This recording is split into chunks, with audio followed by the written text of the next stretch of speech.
Since 2016, over 1,500 U.S. government personnel and their families have reported sudden, debilitating neurological symptoms. It often starts with severe head pressure and directional noise, leaving victims with lasting cognitive damage, commonly known as Havana Syndrome or anomalous health incidents. For many, the physical trauma leads to immediate financial instability. Victims face an average of $89,000 in out-of-pocket medical costs for specialized treatments targeting vertigo, cognitive dysfunction, and the microwave auditory effect, where pulsed radio frequencies create the perception of loud clicks and buzzing inside the human head. While these personnel were injured in the line of duty, the Government Accountability Office found they are routinely denied care. Instead of receiving federal support, victims are left to navigate a labyrinth of indifferent military and federal medical bureaucracies on their own. This institutional distance was codified in 2024. The Office of the Director of National Intelligence released an assessment formally concluding that it is very unlikely a foreign adversary is responsible for these attacks. These findings trap the afflicted in a bureaucratic void.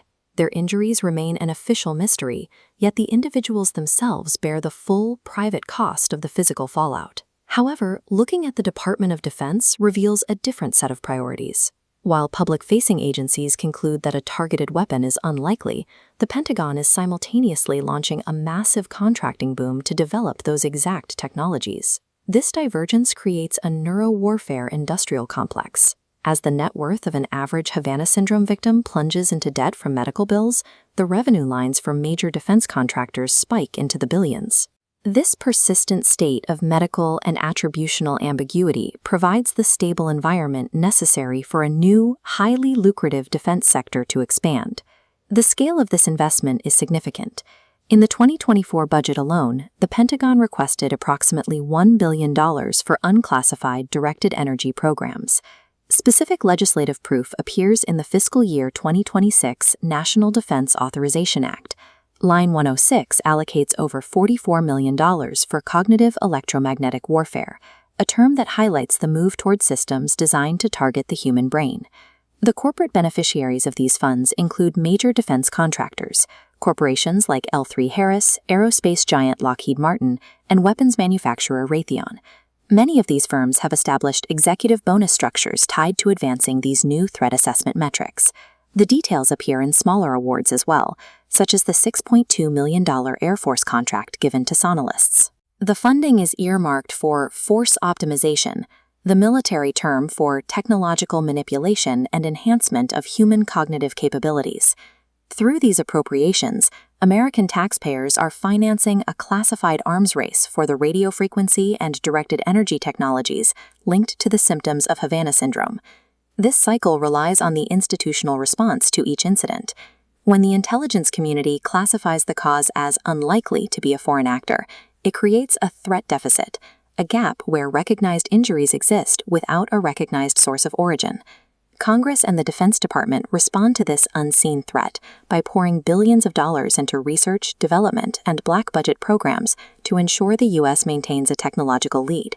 This money funnels through major initiatives.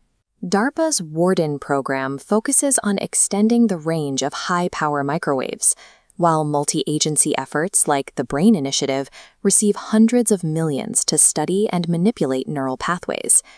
To justify domestic testing and acquisition of hardware like the Vircator, which generates intense microwave bursts, the government occasionally labels these devices as captured Russian technology. This narrative generates a public mandate to fund domestic versions of the same tech. In the final phase, millions of dollars are transferred into corporate sensitive compartmental information facilities. The resulting technologies remain highly classified, while the personnel originally affected by these phenomena remain uncompensated. Formally attributing these attacks or solving the medical mystery would establish liability, effectively breaking this billion-dollar profit loop. By maintaining the classification of these incidents as a mystery, the Department of Defense shields its contractors from legal liability for the side effects of this technology. This ambiguity provides defense contractors a blank check to develop weapons that leave no physical shrapnel, but are designed to systematically shatter the mind. The current framework prioritizes the growth and security of the corporate defense infrastructure, even when those interests conflict with the physical safety of government personnel. The defense industry has effectively turned victim pain into a sustained revenue stream. We must demand transparency and accountability rather than more classified protection. You can take action against this system. Visit neuropsychwarfare.org to join the Neuropsychological Warfare Alliance. Support the Victim Registry, demand congressional hearings, and back class action lawsuits against the contractors profiting from these unacknowledged weapons.